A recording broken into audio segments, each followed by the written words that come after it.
Good afternoon. বুঝলেন তো, সারাদিনে সকালবেলা আমরা বেরিয়েছিলাম, পুজো দিলাম, সকালবেলা দেখলেন তো একচোট হলো। সেই রাতের টোটোতে আবার বেরিয়ে পড়েছি বিকালবেলা আমরা সাইট সিন করবো বলে। তো এখানে বিকালবেলা একটা সাইট সিন হয়, একটা হয় ওই আপনার ওই চন্দ্রভাগাতে যাওয়া, কোনারকে যাওয়া, সেটা একটা সাইট সিন। একটা হয় হচ্ছে আপনার ওই চিলকাতে যাওয়া সাইট সিন, সেগুলো বড়ো সাইট সিন, সেগুলো তো আপনি টোটো নিয়ে করতে পারবেন না, সেগুলোর জন্য আপনাকে বড়ো 4 চাকা তাহলে বাসে যেতে হবে বা ওডিডিসিশনে যেতে হবে। তো ওইগুলো তো আমাদের করার হয়েছে, তাই এগুলো করলাম না। তা বিকালে এই সাইট সিনটা অনেক বছর আগে একবার আমি করেছিলাম, তখন ম্যাডাম সঙ্গে যোগাযোগও ছিল না, সম্পর্ক ছিল না। আর ম্যাডামের বিকালে এই সাইট সিনটা করার প্রথমবার ম্যাডাম যাচ্ছে, আমার আগে যাওয়া, বাট আবার ওই আর কি মেমোরিকে নতুন করে রিক্রিয়েট করার একটা ব্যাপার। আর এই একটা ডিজিটালাইজ করে রাখবো আর আপনাদের সামনে তুলে ধরবো। তো আমরা বেরিয়ে পড়েছি, কী কী ঘুরলাম সব আপনাদের দেখাবো। যেমন গুপ্ত বৃন্দাবন আছে, দেবতানি মন্দির আছে, আর অনেক কিছু আছে, লোকনাথ বাবা মন্দির আছে, সেগুলো আমরা ঘুরবো। তো এখন মোটামুটি ঘুরতে পারছি হচ্ছে 4:30 আমরা বেরিয়ে পড়লাম হোটেল থেকে খাওয়া দাওয়া করে। আপনারা দেখেছেন আমাদের খাওয়া দাওয়ার ভিডিও এসছে। এবার আমরা চলেছি বিকালবেলা পুরীর একদম নিয়ারেস্ট কাছাকাছি সাইট সিনগুলো সেগুলো করার জন্য। কীভাবে যাচ্ছি, কত খরচ করলো, সব ভিডিও শেষে আপনাদের বলে দেবো। কারণ আগে তো ভিডিওটা হোক, পুরোটা শেষ করি, কোথায় কোথায় যাচ্ছি ঘুরি দেখি, তো সেটা বলবো। তো এই মুহূর্তে আমরা যেই দেখুন টোটোতে নিয়েছি, এটা আপনাকে কিন্তু টোটো বা অটো রিজার্ভ করেই যেতে হবে। আপনারা যদি 4 জন থাকেন এটা টোটোতে হয়ে যাবে, আর যদি অটো যদি 6 জন 7 জন 8 জন হন তো বড় বড় অটোগুলো নিয়ে নেবে। এইভাবেই আপনাদের ঘুরতে হবে, এটা এইভাবেই ঘোরার। কারণ এটাকে আপনি আর অন্য কোনো আরেকভাবে ঘুরতে পারেন, যদি আপনি স্কুটি ভাড়া নিয়ে নেন, স্কুটি করে আপনার দুজন করে ঘুরতে পারবেন। এই হচ্ছে কি পন্থা এটা ঘোরার, বাট এটা হেঁটে কোনোভাবেই আপনি কভার করতে পারবেন না, সম্ভবও নয়। তো সেই আমরা বেরিয়ে পড়েছি পুরীর বিকালে সাইট সিন করতে। তো চলুন দেখি আমাদের দাদা কোথায় নিয়ে যাচ্ছে, কী করছে, সব দেখার ব্যাপার আছে। তো আমরা এই মুহূর্তে আস্তে আস্তে যাবো। তো এখানে একটা মন্দিরের দিকে কি একটা মন্দিরের দিকে আমাদের দাদা নিয়ে যাচ্ছে। চলুন সেই মন্দিরের দিকে যাবো আমরা, যদি দেখবো কী রয়েছে। তো এই যে পিছনে দেখলেন আমাদের টোটো দাদা নামিয়ে দিয়ে গেল একটা জায়গায়, তো বললো এখান দিয়ে যেতে হবে লোকনাথ মন্দিরের দিকে। তো আমরা জিজ্ঞেস করলাম এটা কত পুরনো, তো আমাদেরকে বলা হলো যে এই জগন্নাথ মন্দির তবে থেকে নাকি এই লোকনাথ মন্দিরটা রয়েছে। এখানে দেখতে পাচ্ছি সব লোকই যাওয়া আসা করছে আর কি, তো আমরাও যাচ্ছি। তো চলুন, তাই ভালোই রোদ্দুর রয়েছে মোটামুটি, মানে এসব জায়গায় এলে গরমকালে কিন্তু আর কি মানে পুরো আর কি কয়লা হয়ে যেতে হবে, একটা ব্যাপার স্যাপার রয়েছে। তো চলুন আমরা মন্দিরের দিকে যাই, যদি মন্দিরে ভিডিও তুলতে পারি তো ভালো, তাহলে কি দেখে এলাম সেটা পরে বাইরে এসে বলে দেবো। আর কি তো এর বেশি কিছু হতে পারে না। তো বাইরে কিন্তু টুকটাক দোকানপাট রয়েছে, দেখাচ্ছি আপনাকে। দেখতে পাচ্ছেন বিভিন্ন পুজো সামগ্রীর জন্য দোকানপাট রয়েছে। যারা মন্দির যেতে চান, পুজো সামগ্রী দিয়ে পুজো দিতে চান, তারা এখান দিয়ে কিনে নেবেন। তো চলুন ভেতরের দিকে যাব। তো যেমন হয়ে থাকে দেখুন, হয়তো মন্দিরটা একটু আগে বন্ধ ছিল, দোকানগুলো আবার নতুন করে খুলছে আর কি, যেমন হয় আর কি দুপুরে পরে। এখন ঘড়িতে বাজে যাচ্ছে মোটামুটি 3:05। আমরা এবার মন্দিরের ভেতর দিকে যাচ্ছি, তো দেখা যাক কী হয়। এই আমরা মন্দিরটায় গেছিলাম, তো মন্দিরের ভেতরে ক্যামেরা কোনো রকম অ্যালাউ ছিল না। ইভেন কি আমার হাতে যে মোবাইলের স্টিকটা রয়েছে বা স্ট্যান্ডটা রয়েছে সেটাও জমা দিতে হয়েছিল, আর জুতো রাখতে হয়েছিল। তো এখানে কিন্তু কোনো দাম ফাম কিছু লেখা নেই, ওরা কিন্তু ওদের মর্জি মতো দাম দিচ্ছে। আমাদের যেহেতু দুটো স্মার্টফোন ছিল, স্টিক ছিল, জুতো ছিল, তার জন্য কিন্তু 50 টাকা নিয়ে, মানে কি হিসাবটা কি আমি এখনো বুঝতে পারলাম না যে পুরী মন্দিরে মানে ব্যাগ জুতো, ব্যাগ না জুতো আর যাই হোক কোনো ব্যাগ পার্স ছোটখাটো থাকলে ওরা নেয়, কিন্তু সেটা পুরো ফ্রি। আর এটা একটা মানে রিমোট লোকেশন আর রিমোট লোকেশনে, এখানে যে অনেক ভিড় হয়, প্রচুর টান হয়। একটা অনেক ছোট মন্দির, আমি ভগবানকে ছোট বলছি, মানে আয়তনের দিক থেকে বা পরিচিতির দিক দিয়ে সব জায়গাতে ছোট। সেখানে দুটো মোবাইল আর এক পেয়ার জুতোর জন্য 50 রুপিস নিয়েছে। তো এইটা লোকনাথ বাবার মন্দির হিসাবে পরিচিত, কিন্তু যেটা দেখলাম ওরা হচ্ছে বলছি ভেতরে ঢুকে একটা খুব বড় একটা জল সরোবর রয়েছে, পুষ্করিণী বলতে পারে, পুষ্করিণী বা জল সরোবর রয়েছে। আর মহাদেবের একটা জায়গায় মানে দ্বাদশ জ্যোতির্লিঙ্গের প্রতিকৃতি রয়েছে, মানে 12টা শিবলিঙ্গ দ্বাদশ জ্যোতির্লিঙ্গকে স্মরণ করে করা আছে। আর একটা জায়গা যেটা মেন আমরা লোকনাথ বাবার মন্দির হিসাবে দেখতে গেছিলাম, আমরা সাধারণত কলকাতায় দেখি কি লোকনাথ বাবার মূর্তি দেখলাম, সেখানে বসে আছে। এবারে যেটা দেখলাম ওখানে জিজ্ঞাসা করলাম, লোকনাথ বাবার মূর্তি তো দেখতে পাচ্ছি না, তোদেরকে জিজ্ঞাসা করাতে ওরা দেখালো একটা জায়গায় একটা মানে গর্ভগৃহের মধ্যে সেখানে মহাদেব রয়েছে, তাকে মানে একটা মানে শেষনাগ তাকে জড়িয়ে রয়েছে। আর জিজ্ঞাসা করাতে বললো যে এখানে মহাদেবকেই লোকনাথ বাবা হিসাবে পূজিত হন ইনি। তার কারণ হচ্ছে এখানে চাকলা বাবা, যিনি লোকনাথ বাবার নাকি গুরু, ইনি এখানে মহাদেবকে তপস্যা করেছিলেন এবং এখানে ইনি সিদ্ধি লাভ করেছিলেন এবং এখানেই ওনার সমাধি আছে। হ্যাঁ সমাধি আছে। তো সেই জন্য সেই তার থেকে এবং চাকলা বাবার শিষ্য যেহেতু লোকনাথ বাবা, সেইটাকে স্মরণ করেই এখানে এই মন্দিরটাকে লোকনাথ বাবা মন্দির হিসাবে মানে ধরা হয়। আর এই হচ্ছে ব্যাপারে। আর এখানে লোকনাথ বাবার আলাদা করে কোনো মূর্তি, ছবি কোনো কিছুই কিন্তু দেখতে পাই। এই বেশ এটা দেখলাম, এটা প্রথমবারের জন্য, এটা আমিও প্রথমবারের জন্য এলাম এখানে। আর ওরা বললো শিবরাত্রির দিন এখানে খুব বড় আকারে এটার পুজো হয়ে থাকে। তো আস্তে আস্তে লোক আসছে এখানে। হ্যাঁ, তো এখানে প্রচুর লোক আসছে, অনেক টোটালারে একজন ইঞ্জিন নিয়ে আসছে, এটাই চেনাচ্ছে আমাদেরকে। পাশে দেখলাম প্রচুর কনস্ট্রাকশনের কাজ চলছে। আগামীতে হয়তো এই মন্দিরটাকে আরও বড় করে প্রমোট করা হবে। তো আমরা খুব সুন্দর রাস্তার মাঝখান দিয়ে যাচ্ছি। আর ওইদিকে দেখুন একটা পুষ্করিণী দেখা যাচ্ছে। ওই যে দেখুন জলটা পুরো টল করছে, রোদ্দুর করে চিকিমিকি। তো এই রাস্তাগুলো আমরা আসিনি, একটা রিমোট লোকেশনের উপর দিয়ে আমরা যাচ্ছি এই মুহূর্তে। হ্যাঁ একদম, এখান থেকে এই টোটালারে সব ঘোরাতে নিয়ে আসে। এবার দেখি নেক্সট স্টেশন কোথায় আমাদের নিয়ে যায়, আমরা সেখানে যাচ্ছি এবারে। তো সঙ্গে থাকুন, আপনাদের একটা পুরী সাইট সিনের ট্যুর আমরা দেওয়ার চেষ্টা করছি। দেখো রাস্তার শোভাটা দেখুন, আমরা টোটো করে যাচ্ছি। সুন্দর একটা জঙ্গল। তো এখানে বোধহয় টিকিট রয়েছে, টিকিট কেটে ঢুকতে হবে, দেখতে হবে। তো চলুন আমরা আপনাদের দেখাবো। এই জায়গাটা খুব সুন্দর, এলে কিন্তু অবশ্য করে আসবে। ম্যাডাম আসেনি, কোনোদিন আক্ষেপ ছিল ম্যাডামে, তো এবারে ম্যাডামকে জোর করে নিয়ে এসেছি, সেটা একদম চালিয়ে এই চলো গুপ্ত বৃন্দাবন দেখবে এবারে। তো মনে হচ্ছে আমরা চলে এসেছি গুপ্ত বৃন্দাবনে আর কি। তো এই যে দেখতে পাচ্ছেন চলে এসেছি আমরা শ্রী গৌর বিহার আশ্রম পুরী, অর্থাৎ আগে গুপ্ত বৃন্দাবন বলা হয়। বাইরে টুকটাক দোকানপাট রয়েছে, আইসক্রিমের থেকে ডাব থেকে সব কিছু। তো আমরা এবারে ভিতরে যাব। সম্ভব সুন্দর একটা পরিবেশ। তো ম্যাডাম আসছে, আমরা গাড়িতেই জুতো রেখে দিয়েছি, তার আলাদা কোনো ব্যাপার নেই। তো চলুন ভেতরে যাওয়া যাক। ভেতরটা খুব সুন্দর, ঘুরে দেখতে বেশ ভালো লাগে। ভিজিটিং টাইম হচ্ছে সকাল 7টা থেকে 12:30, দুপুর 3টে থেকে 5টা। তো আমরা এখন এসেছি, ঘড়িতে এখন বাজে কি 3:30। তো চলুন ভেতরে যাই। অনেক লোক এসছে দেখতে পাচ্ছেন।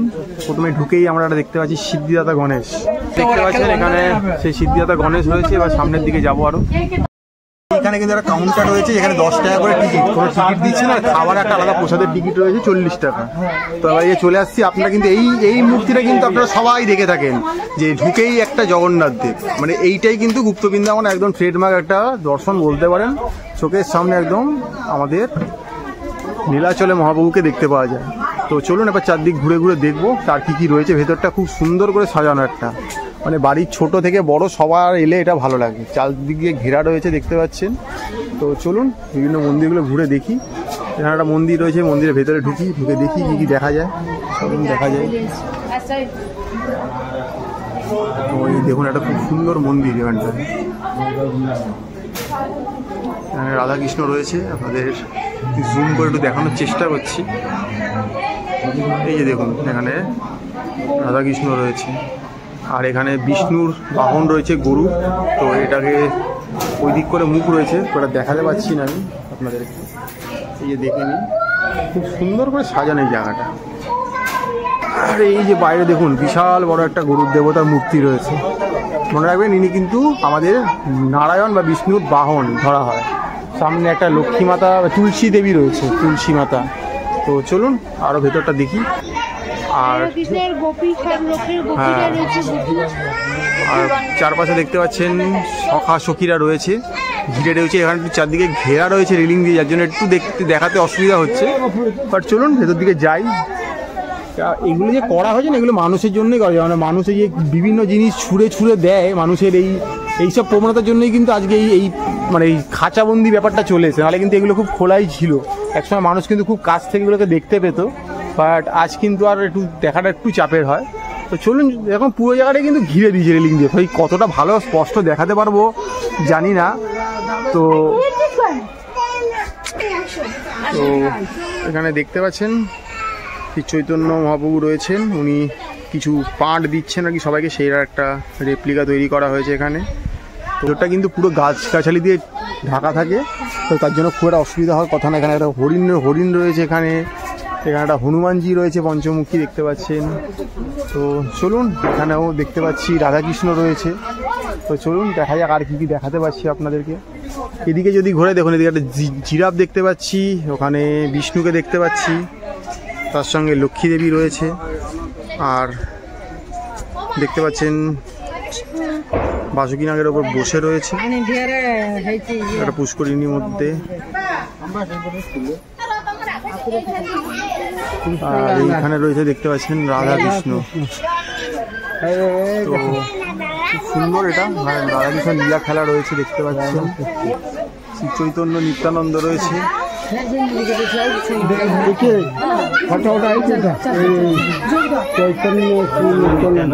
এইবার এইখানটায় চলে আসি। এইখানে একদম সেই দেখতে পাচ্ছেন আমাদের বজরংবলী, সেই এই বিখ্যাত মূর্তিটা, যেটা আমরা দেখে আর কি মোহিত হয়ে যাই। আর এদিকে দেখুন এখানে রয়েছে শ্রী রামচন্দ্রদেব। তো এই মূর্তিটা এদিক দিয়ে দেখতে পাচ্ছি না। তো এখানে রামচন্দ্র রয়েছে, আর এইখানে রয়েছে দেখতে পাচ্ছেন আমাদের সেই বজরংবলী, অর্থাৎ হনুমানজি রয়েছেন ওখানে। বিশাল বড় তার মূর্তি একটা দেখতে পাচ্ছেন, অবয়ব।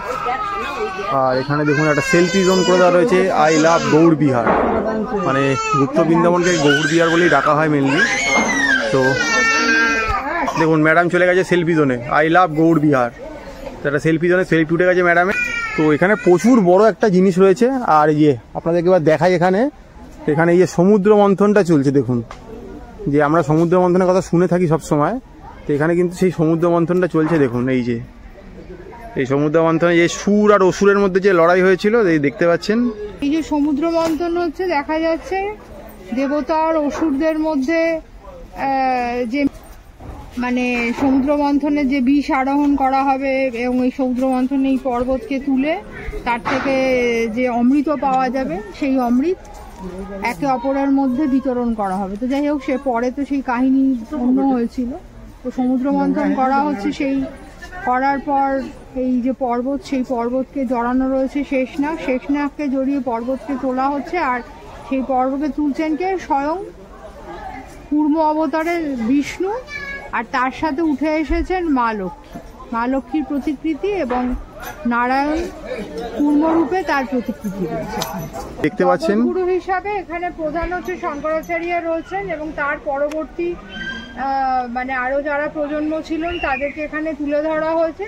তো অবশ্যই প্রথমে শঙ্করাচার্য এবং তার প্রধান শিষ্য পরবর্তীকালে ছিলেন রামানুজাচার্য, তার শিষ্য ছিলেন ডিম্বাকাচার্য, তারপরে ছিলেন মাধবাচার্য, আর তারপরে ছিলেন বল্লভাচার্য। এখানেও দুজন মূর্তি রয়েছে, তো এগুলো ঠিক আমরা জানতে পারলাম না কারা। তো এলে দেখতে পাবেন এখানে। আচ্ছা, এখানে আমরা দেখতে পাচ্ছি আমাদের গণদেবতা রয়েছে, আর তার পাশে কিছু হাতির মস্তক ছিন্ন অবস্থায় রয়েছে। ঠিক জিনিসটা বলবৎ হচ্ছে না আমাদের, তাই জন্য আমরা সঠিক তথ্য না পাওয়ার জন্য বলতে পারছি না ব্যাপারটা। কারণ পৌরাণিক তো অনেক কাহিনী থাকে, অনেক কারণ থাকে, তার মধ্যে কিছু একটা হবে আর কি। গণেশের মাথায় যে ট্রান্সফর্মটা হয়েছে আর কি, মানে মাথায় যে হাতির মাথা লাগানো হয়েছে, তো এইটার কিন্তু পৌরাণিক ব্যাখ্যা অনেক রকম আছে। কেউ বলেন যে মহাদেব ক্রোধিত হয়ে ত্রিশূল ছুঁড়ে তার মাথা কেটে দিয়েছিল, তারপরে মা পার্বতীর অনেক আকুতি মিনতিতে সেইটা মানে হাতির মাথা দিয়ে মহাদেব সেটা জুড়ে দিয়েছিল। আবার কেউ বলে বড় ঠাকুর তার দৃষ্টিতে নাকি গণেশ ঠাকুরের মাথা বিচ্ছিন্ন হয়ে গিয়েছিল। তো এরকম অনেক রকম ব্যাখ্যা আছে, কিন্তু এখানে যদি মানে সঠিক ব্যাখ্যা বা তার প্রকৃত কাহিনীটা কিন্তু এখানে মানে আমি ঠিক যোগসূত্রটা খুঁজে পাচ্ছি না, তার ফলে বলতে পারছি না যে কোন কাহিনীকে এখানে অ্যাকচুয়ালি ফুটিয়ে তোলার চেষ্টা করা হয়েছে। তো এলে দেখতে পাবেন। এইখানে দেখতে পাচ্ছি রয়েছে মা লক্ষ্মী আর নরসিংহ অবতারে নারায়ণ, হ্যাঁ মানে বিষ্ণু বা যেই নামেই ডাকুন না কেন আপনারা। আর এদিকে দেখুন কি দেখাচ্ছি আপনাদেরকে, একটা বিশাল বড় হস্তি। এই যে সেই হস্তি আর কুমিরের যে গল্পটা আপনারা পড়েছেন পৌরাণিক কাহিনী হিসাবে, সেই হস্তি আর কুমিরের গল্পটা এখানে ফুটিয়ে তোলা হয়েছে। এখানে দেখুন মা লক্ষ্মী রয়েছে, এখানে একটা গণেশ রয়েছে, ওই পারে রাধাকৃষ্ণ দেখতে পাচ্ছি আমরা, যেটা বলা যায় এই কুঞ্জবনে রাধাকৃষ্ণ আসতো, সেরকম ঘটনাগুলোকে ফুটিয়ে তোলা হয়েছে। ওখানে দেখতে পাচ্ছেন গরুর পিঠে করে দেখুন নারায়ণ দেব রয়েছে, ওই যে ঝুলন্ত অবস্থায় ওখানে। আচ্ছা, এইখানে দেখতে পাচ্ছেন এই গাছটার মধ্যে অনেক পাখির প্রতিকৃতি বানানো হয়েছে। তো খুব সুন্দর করে জায়গাটাকে সাজিয়ে তোলা, কৃষ্ণ আর বিষ্ণুর জিনিস দিয়ে দেখানো, তাই এটা গুপ্ত বৃন্দাবনই বলা হয়ে থাকে আর কি। তো চলুন সামনের দিকে যাই, আর কি কি দেখাতে পাচ্ছি আপনাদের দেখাই। আছেন একটি শনিদেবের মন্দির রয়েছে, এখন বন্ধ রয়েছে, তাই দেখতে পাওয়া যাচ্ছে না এই মুহূর্তে। তো আপনারা এলাকায় দেখতে পাবেন। এখানে দেখতে পাচ্ছেন ব্রহ্মাদেব রয়েছে, ব্রহ্মাদেব রয়েছে, তার সামনে সুদামা রয়েছে, আর এই যে কৃষ্ণ তার সখাদের সাথে বসে নানা রকম খাওয়া দাওয়া করছে। তার পেছনে হচ্ছে দেখতে পাচ্ছি কামধেনু রূপে যেটা উঠেছিল সমুদ্র মন্থনের সময়, সেই কামধেনু গরু, আর গরুর মধ্যেই হচ্ছে সমস্ত দেব দেবতার বাস। আর একটা জিনিস আমি জানি না, এটা হয়তো অনেকে জানেন, তবুও বলে দিই যে ভালো করে একটু যদি ক্যামেরাটা কতটা জাস্টিফাই করছে জানি না, একদম পেছন দিকে অর্থাৎ গরুর পশ্চাৎ দেশে হচ্ছে মা লক্ষ্মীর বাস। এটা একটা অদ্ভুত ব্যাপার, গরুর একদম পশ্চাৎ দেশে, যাই জন্য বলা হয় যে আরও যদি শাস্ত্রীয় বা পুরাণের ব্যাখ্যা আছে, সেখানে বলা হয় যে গরুর গোবরের মধ্যে মা লক্ষ্মীর বাস। ঠিক আছে, এই জন্য বলে না যে একটা সময় হয়তো এখনো আছে বিভিন্ন গ্রামাঞ্চলে যে গোবর লেপা হয় মাটির বাড়িতে, সেটা আর কিছু না, মা লক্ষ্মীকেই আহ্বান করা হয় ঘরে, এটা। ও আর উপরে দেখতে পাচ্ছেন ব্রহ্মা বিষ্ণু মহেশ্বর রয়েছে, তিনজন দেবতা। গায়ত্রী দেব উপরে রয়েছে, নারায়ণ রয়েছে, মহাদেব রয়েছে, আর গায়ত্রী দেব রয়েছে। তো এই হচ্ছে এই জায়গাটার সিগনিফিকেন্স, যা বানানো রয়েছে বলে দিল ম্যাডাম আপনাদেরকে। তো এখানে একটা শিবলিঙ্গ দেখতে পাচ্ছেন, তার নিচে একটা সাপ রয়েছে। আর এখানেও দেখতে পাচ্ছেন, এটা কি মহাবীর না গৌতম বুদ্ধ? এটা কি মহাবীর না গৌতম বুদ্ধ? গৌতম বুদ্ধ রয়েছে এখানে দেখতে পাচ্ছেন।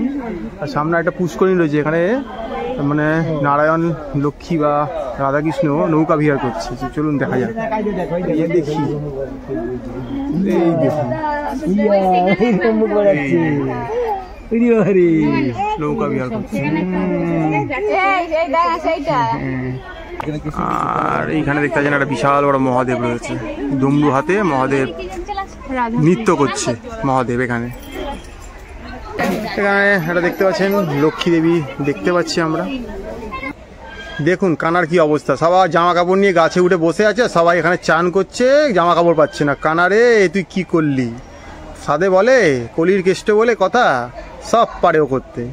আর ঠিক তার উল্টো দিকে দেখতে পাচ্ছেন রয়েছে আমাদের লক্ষ্মী দেবী, খুব সুন্দর করে লক্ষ্মী দেবী একটা এখানে মূর্তি বানানো রয়েছে দেখতে পাচ্ছেন। আর মাথার উপরে রয়েছে ময়ূর, ন্যাশনাল বার্ড অফ ইন্ডিয়া। তো চলুন এদিকে যাওয়া যাক, আর কি কি রয়েছে দেখি। অনেকটা বড় জায়গা জুড়ে, এলে জায়গাটা ভালো লাগে, বহু বছর পর এলাম। এখানে দেখতে পাচ্ছেন শ্রী চৈতন্য মহাপ্রভু ষড়ভুজা রূপে রয়েছে, অর্থাৎ 6টা তার বাহু দেখা যাচ্ছে এখানে, সেই অবস্থায় সে এখানে রয়েছে। তো আসবেন এখানে, আপনাদের ভালো লাগবে, ঘুরবেন ফিরবেন। বিভিন্ন জায়গায় আরও কনস্ট্রাকশনে কাজ করছে, ওনারা এগোচ্ছে নিয়ে। আর এই যে দেখতে পাচ্ছেন একটা বিশাল আকৃতির মূর্তি, যেমন এটা এখনও পুরোপুরি তৈরি হয়ে ওঠেনি, কনস্ট্রাকশনের কাজ এখনও চলছে। তো আপনারা চিনতে পারছেন কে ইনি বলুন তো? হ্যাঁ, ঠিকই ধরেছেন, শ্রী চৈতন্য মহাপ্রভুকে এখানে ফুটিয়ে তোলানো হচ্ছে, এখনও কাজ সম্পূর্ণ হয়নি। তো দেখতে পাচ্ছেন নিচে তার এই যে সেই কীর্তনে যে দল চাকতো, যাকে নিয়ে সে বেরাতো, সেটা এখানে সে রয়েছে এখানে। আর এখানেও দেখতে পাচ্ছেন তার এই যে কীর্তনের যে বাহিনী নিয়ে সে বেরাতো, সেগুলোকেও ফুটিয়ে তোলা হয়েছে এখানে। আর পুরোটা একটা চক্কর দিয়ে আসি, চলুন দেখা যাক কি রয়েছে, আমরা দেখি। এখানেও রয়েছে কিছু মূর্তি, তো এদিকেও রয়েছে দেখতে পাচ্ছেন। সেই সময় চৈতন্যদেব যা যা করেছে এগুলো ফুটিয়ে তোলা হয়েছে, কারণ গৌর বিহার যেহেতু বলা হয়েছে, তাই চৈতন্যেরও কিছু প্রভাব তো এখানে থাকবেই। আর এই যে দেখুন চৈতন্যদেব যখন আমাদের বেঙ্গল থেকেই পুরীতে আসে, এসে এই যে জগন্নাথ দেবকে পুজো করে, সেগুলোকেও এখানে দেখানো হচ্ছে দেখতে পাচ্ছেন। আচ্ছা, এখানেও কিছু তাদের প্রতিকৃতি রয়েছে। আর এদিকটা যদি দেখি, এদিকে দেখতে পাচ্ছি যেটা বড় জিনিস রয়েছে এখানে। আই থিঙ্ক বোধহয় এটা পরশুরাম হবে, বিষ্ণুরই এক অবতার আর কি বলতে পারেন। বিষ্ণুর যে 10 অবতারের মধ্যে এক অবতার পরশুরাম রয়েছে এখানে দেখতে পাচ্ছি। আচ্ছা, এইখানে দেখতে পাচ্ছেন গাছের ফাঁক দিয়ে দেখাচ্ছি, একটু গাছগুলো হেলে পড়ার জন্য দেখতে পাচ্ছেন না, হয়তো কিছুটা দেখানোর চেষ্টা করছি। এখানে শিবের নটরাজ মূর্তি দেখা যাচ্ছে, আর নিচে রয়েছে বামনাসুর রয়েছে, তার উপরে কিন্তু নটরাজ ভঙ্গিতে রয়েছে শিব। বামনাসুর হচ্ছে অহংকারের প্রতীক, অহংকারকে দমন করার জন্য মহাদেব বামনাসুরের ওপর দাঁড়িয়ে আছে। তো নটরাজ ভঙ্গিতে দেখতে পাচ্ছেন একদম, এটাও রয়েছে এখানে। এই যে ধ্যানরূপী মহাদেব দেখতে পাচ্ছেন, বাকছালের ওপর বসে রয়েছে। আর এখানে দেখতে পাচ্ছেন শ্রীকৃষ্ণ গাভীদের সাথে রয়েছে। দেখতে পাচ্ছেন যখন চৈতন্য মহাপ্রভু দেহত্যাগ করেন সেটাকেও এখানে ফুটিয়ে তোলা হয়েছে। তো সব রকম ব্যাপারই এখানে রয়েছে আর কি, মানে এখানে পুরো জায়গাটাকে আর কি চৈতন্য দেবের বিভিন্ন কর্মক্ষেত্র লীলাক্ষেত্রকে ফুটিয়ে তোলা হয়েছে এই জায়গাটা, যার জন্যই এখানে বিশাল বড় সুবিশাল এক এই চৈতন্যদেব মহাপ্রভুর একটা মূর্তির স্থাপন হয়েছে, এখনো কাজ চলছে। এই যে দেখতে পাচ্ছেন এখানে কৃষ্ণ যখন রাখাল রূপে ঘুরে বেড়াতো, গরু চড়াতো, সেইটাকে এখানে তুলে ধরা হয়েছে। এই যে গরু, আর এই যে কৃষ্ণ দেখুন, কৃষ্ণ আর বলরাম যখন বেড়াতো সেই গরু চড়াতে, সেইটাকে এখানে ফুটিয়ে তোলা হয়েছে। আর পিছন দিয়ে কিন্তু অরিজিনাল কিছু গরুও রাখা রয়েছে, দেখতে পাচ্ছেন তারা ঘাস খাচ্ছে ওখানে একদম। এই যখন ভেতরে জগন্নাথ দেব রয়েছে, আপনাদেরকে দেখাচ্ছি। গৌরনীতায় রয়েছে, তার সামনে জগন্নাথ দেব রয়েছে, আর এখানে একটা রথ রাখা রয়েছে। রথটা টানা হয় কিনা আমার ঠিক জানা নেই, এটা বলতে পারবো না। এখানে একটা রথ রয়েছে, মনে হয় রথের দিন হয়তো রথ টানা হয়, যেহেতু পুরী এই রথ তো টানা হবে, এই নিয়ে কোনো সন্দেহ নেই। এই যে দেখতে পাচ্ছি যখন চৈতন্যদেব দেহত্যাগ করে তখন তার যে অবস্থাটা তৈরি হয় সেটা এখানে ওনাকে শায়িত রাখা রয়েছে। দেখুন এই যে দেখুন চৈতন্যদেব, দেখতে পাচ্ছেন লক্ষ্মীনারায়ণ রয়েছে, নিচে নারদমুনি রয়েছে, আর এদিকে দেখুন জগন্নাথ দেবের বিভিন্ন রূপ রয়েছে, টোটাল 12টা রূপ এখানে ফুটিয়ে তোলা হয়েছে। তো এদিকেও রয়েছে, এদিকেও রয়েছে, তো এটা এলে এগুলো দেখতে পাবেন এখানে। দেখতে পাচ্ছেন অনেকদিন পর যখন কৃষ্ণ সুদামার সঙ্গে দেখা করে তখন সেই বন্ধুত্বপূর্ণ মুহূর্তটা দেখতে পাচ্ছেন। আর এইখানটায় যে দেখাচ্ছি যে সেটা হচ্ছে গিয়ে এই যে দেখুন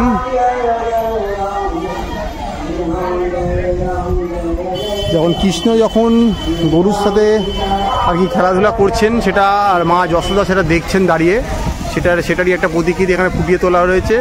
আর এদিকে একটা ছোটো পার্ক মতো ব্যবস্থা করে দেওয়া রয়েছে যেখানে বাচ্চারা খেলাধুলা করছে সব আর কি।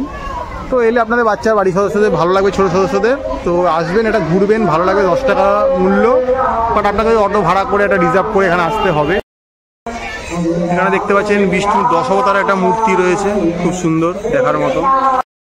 এই যে দেখতে পারলেন আমরা চলে এসেছি শ্রী শ্রী ওঙ্কারেশ্বর মন্দির, অর্থাৎ শিবের আরেকটা মন্দিরে আমরা এখানে চলে এসেছি। তো সামনেই দেখতে পাচ্ছেন নন্দী মহারাজ রাখা রয়েছে, আর ওই দিকে যদি জুম করি দেখতে পাবেন একটা শিব ধ্যানে বসে আছে, সেটা দেখতে পাচ্ছেন এখানে। তো চলুন ভেতরে, শুনছি 108টা লিঙ্গ রয়েছে, মন্দির দেখতে পাবো। তো কতটা কি মোবাইল নিয়ে যেতে পারবো জানা নেই, তো চেষ্টা করবো দেখানো যদি যেতে পারি ভেতরে। তো এই আবার দেখিয়ে দিচ্ছি, দেখুন এখানে নন্দী মহারাজ রয়েছে আমাদের, লেখা রয়েছে দেখুন শ্রী শ্রী ওঙ্কারেশ্বর টেম্পল, এই যে এখানটাতে লেখা রয়েছে। আর এখানে দেখুন পাহাড়ায় রয়েছে আমাদের হনুমান দেব। তো চলুন ভিতরে যাওয়া যাক, যেখানে যাবে সেখানে চলুন। এবার আমরা ভিতরে ঢুকবো, গিয়ে দেখবো কি দেখা যায়। তো আমরা ভেতরে ঢুকছি এখন, চলুন দেখা যাক কি দেখতে পাই।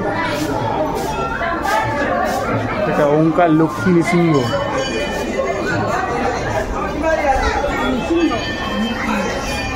দেখতে পাচ্ছেন ওঙ্কার লক্ষ্মী নৃসিংহদেবের একটা মূর্তি, এখানে গরুরও রয়েছে দেখতে পাচ্ছেন। তো চলুন এবার ভেতর দিকে যাব। তো প্রচুর লোকের সমাগম হয় দেখতে পাচ্ছি, বিশাল ভিড়। এই বিকালবেলা এখন ঘড়িতে বাজছে 4:30, তাতেই দেখছি বিশাল ভিড়। এখানে প্রচুর পাখিদের জায়গা রয়েছে থাকার, দেখতে পাচ্ছেন পাখি। মন্দিরটা খুব সুন্দর, খোলা মেলা চারদিকে আর কি। চলুন ভেতরে যাব আমরা। তো চলুন, সামনে একটা মূর্তি দেখতে পাচ্ছি, রাম সীতা লক্ষ্মণের, ওখানে যাই, আমরা গিয়ে দেখি। সামনে হনুমানজিও রয়েছে দেখতে পাচ্ছি এখানে। তো দেখুন এখানে মূর্তিটা দেখাই ভালো, এখানে হনুমানজি রয়েছে, এখানে রাম সীতাজি রয়েছে, লক্ষ্মণ রয়েছে ওদিকে দেখতে পাচ্ছি। তো অসম্ভব সুন্দর এটা মূর্তি। তো ভেতরে দেখতে পাচ্ছেন প্রচুর অনেক কিছু রয়েছে। তো আমরা চলুন ঘুরে ঘুরে দেখি কোথায় কি রয়েছে। এখানে শিব পার্বতী রয়েছে দেখতে পাচ্ছেন। তো চলুন এখানে দেখাই আপনাদেরকে। দেখুন রাধাকৃষ্ণ দোল খাচ্ছে, কি সুন্দর, অসম্ভব সুন্দর। আর এই যে ওপরে একটা জিনিস হচ্ছে দেখতে পাচ্ছেন, একটা লেজার লাইটের মাধ্যমে দেখাচ্ছে এখানে ওই জগন্নাথ দেবের মন্দিরে যে পতাকাটা ধ্বজাটা বদলানো হয় সেটাকে দেখানো হচ্ছে। আর নিচে এলে দেখতে পাচ্ছি দেখাচ্ছে যে রাধা কৃষ্ণ একসাথে দোল খাচ্ছে, কি সুন্দর লাগছে দেখতে। দেখুন ব্যাপারটা। তো এখানে দেখতে পাচ্ছেন কৃষ্ণটা এক অবতার রয়েছে, তিনি 6টা হাতের অধিকার, অর্থাৎ 6টা হাত রয়েছে, সেরকম একটা কৃষ্ণের রূপ এখানে রাখা রয়েছে। তো এখানে দেখতে পাচ্ছি একটা দানবের বিশাল মুখ রয়েছে, বা রাবণও হতে পারে, সেটা ঠিক এক্সাক্ট জানি না। তো এর ভেতরে গেলে দেখতে পাবো 108টা শিব মূর্তি। এটা তার জীব, আমরা তার জীবের ওপর দিয়ে ভেতরে ঢুকে পড়ছি। তার মুখগহ্বরে ঢোকার পরেই আমরা দেখতে পাচ্ছি এখানে প্রচুর শিবলিঙ্গ। এখানে 108টা শিবলিঙ্গ, সবার নামও রয়েছে। তো দেখতে পাচ্ছেন এই প্রচুর শিবলিঙ্গ রয়েছে। এদিকেও রয়েছে বিভিন্ন রকমের শিবলিঙ্গ রয়েছে এখানে দেখতে পাচ্ছেন। প্রত্যেকটা আলাদা আলাদা নাম রয়েছে, এত নাম তো আমাদের পক্ষে বলা সম্ভব না দেখতে পাচ্ছি। তো এটা এলে আপনারা কিন্তু এই একটা অনবদ্য একটা জিনিসের সাক্ষী হয়ে থাকতে হবে। তো ওদিকেও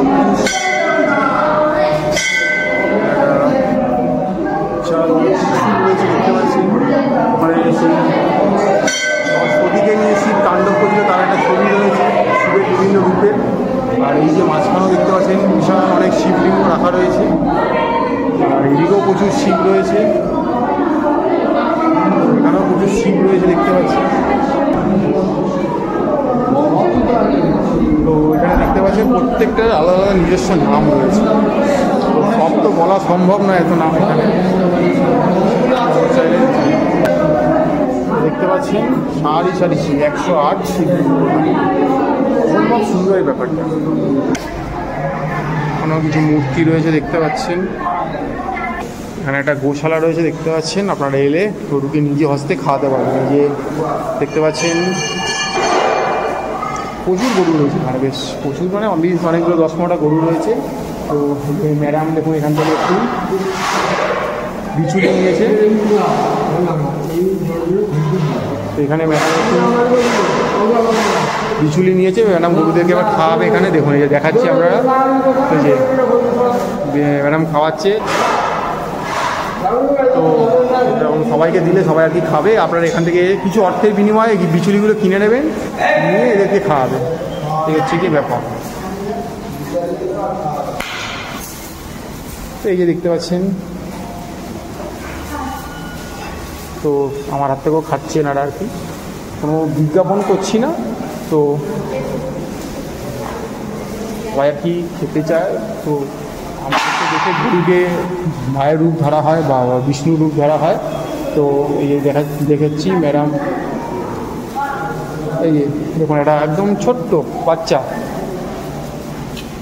ওকেই খাইয়ে দিই বাচ্চাটাকে। এই বাচ্চাকে খাইয়ে দিলাম। এখানে আরেকটা বাচ্চা রয়েছে, ওকেও খাইয়ে দিচ্ছি। এই দেখুন ও হাত দিয়ে আমার হাত দিয়ে দিলেই খেয়ে নিচ্ছে, ওদেরকে দিলেই খেয়ে নিচ্ছে। ওরা সবসময় খাওয়ার জন্য তৈরি হয়েছে।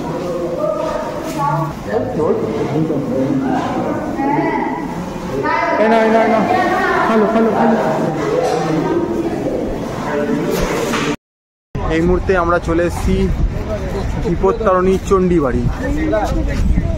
আর এদিকে দেখতে পাচ্ছেন ফুল বেগে বয়েছে মেরিন টাইপ। আমি দৌড়ে গিয়ে দেখি, এই যে আমাদের টোটো দাদা এখানে নিয়ে এলো, নামিয়ে দিল। তো আমরা দেখতে পাচ্ছি আমরা এখন চলে এসেছি বিপত্তারিণী চণ্ডী বাড়ি বা মন্দির যাই বলুন। তো চলুন ভেতরে কতটা কি দেখাতে পারবো জানি না, মন্দির তেলাও থাকে না। তো চলুন যাই। প্রচুর জনসমাগম হয়েছে দেখতে পাচ্ছেন, কারণ সাইট সিনের মধ্যে এটা একটা পার্ট, দ্রষ্টব্য। তো আপনারা আসবেন, আপনাদের ভালো লাগবে। জুতো খুলে রেখে ঢোকার কথা, বাইরে লেখা রয়েছে, বাট সবাই দেখি জুতো পরেই ভেতরে চলে যাচ্ছি। যদি আমি জুতো গাড়িতেই খুলে রাখছি যাতে আমাদের অসুবিধা না হয়। তো ইয়ে আমরা যাচ্ছি বিপত্তারিণী চণ্ডী মন্দিরে। যদি কেউ পুজো দিতে চান, এখানে পুজোর সামগ্রীর দোকান রয়েছে, কিনে নিতে পারেন। যদি মন্দিরে পুজোর মানে ছবি আপনারা রাখতে চান, সেটাও সাথে রাখতে পারেন। আর এটা কি মন্দির কমপ্লেক্সেরই থাকা যায় কিনা সেটা আমি জানি না, ঠিক জেনে হয়তো পরে বলতে হবে। তো চলুন আগে গিয়ে মন্দিরে দর্শন করে আসি। তো একদম মন্দিরের সামনে চলে এসেছি। তো এবার আমরা ভেতরে প্রবেশ করবো। ভিজিটিং টাইম হচ্ছে সকাল 6টা থেকে সকাল 11টা, আর দুপুর 2:30 থেকে সন্ধ্যে 6টা। তো এই টাইমটা একটু মাথায় রাখবেন। তো এবার আমরা ভেতরের দিকে যাচ্ছি। তো চলুন ভেতরে যাওয়া যাক, গিয়ে দেখা যাক কী রয়েছে। দেখতে পাচ্ছেন মা বিপত্তারিণী রয়েছে, আর পাশে রয়েছে জগন্নাথ দেব। আপনাদের দেখিয়ে দিলাম, আপনারা দেখে নিন। এখানে আসবেন অবশ্যই করে, আপনাদের টোটোওয়ালারাই নিয়ে আসবে, যে গাড়ি ভাড়া করবেন। মা বিপত্তারিণী আর জগন্নাথ দেব একসাথে। দেখতে পাচ্ছেন আপনারা বেইলি হনুমান মন্দিরে, খুব সুন্দর একটা মন্দির এখানে। আর দেখুন এখানে প্রচুর সুন্দর সুন্দর এই পাথরের জিনিস কিনতে পাওয়া যাচ্ছে, আর্ট অ্যান্ড ক্রাফটের, প্লাস ব্যাগ রয়েছে, ব্যাগের দোকান। এবার আমরা মন্দিরের ভেতর দিকে যাচ্ছি। তো চলুন মন্দিরের ভেতর দিকে যাওয়া যাক। প্রচুর ব্যাগের দোকান রয়েছে এখানে। তো দেখি কি রয়েছে ভেতরে। আচ্ছা, এখানে ঢোকার সময় 5 টাকা করে এন্ট্রি ফি রয়েছে, আমরা টিকিট কেটে নিলাম। আমরা এসেছি একটা মন্দির এখানে পুরীর সাইট সিনের মধ্যে, এটাকে হচ্ছে বেড়ি হনুমান বলে। তো বেড়ি কথাটা মনে হচ্ছিল, বেড়ি বলতে যেটা আমরা বুঝি যে শিকল। তো সেটা আমি জিজ্ঞাসা করলাম, করে জানতে পারলাম যে এখানে হনুমানজিকে বেড়িতে আবদ্ধ করে রাখা হচ্ছে, শিকল দিয়ে বেঁধে রাখা আছে, বেঁধে রাখা হচ্ছে, তাই এখানে হনুমানজি এটা বেড়ি হনুমান নামে পরিচিত। আচ্ছা, এবারে প্রশ্ন যে এখানে কেন হনুমানজিকে বেড়িতে আবদ্ধ করে রাখা হচ্ছে, সেটার কারণ হচ্ছে যে পুরীতে যত আরও মন্দির রয়েছে, এখানে জগন্নাথ দেবের মন্দির স্পেশালি, এছাড়া আরও অনেক নানা রকম মন্দির আছে, নারায়ণের মন্দির, মা কালীর মন্দির, সেই মন্দিরগুলোকে রক্ষা করছে হচ্ছে স্বয়ংই হনুমানজি। তো উনি এখানে সমুদ্র থেকে সমস্ত দেবদেবতাকে রক্ষা করছে। এখানে হনুমানজি যদি কোনোভাবে এখান থেকে চলে যান, তাহলে সমুদ্রগর্ভে অন্যান্য দেবদেবতা এবং তাদের মন্দির সমুদ্রতে গ্রাস হবে। তো সেই কারণে এখানে হনুমানজিকে আটকে রাখা হয়েছে বেড়ি।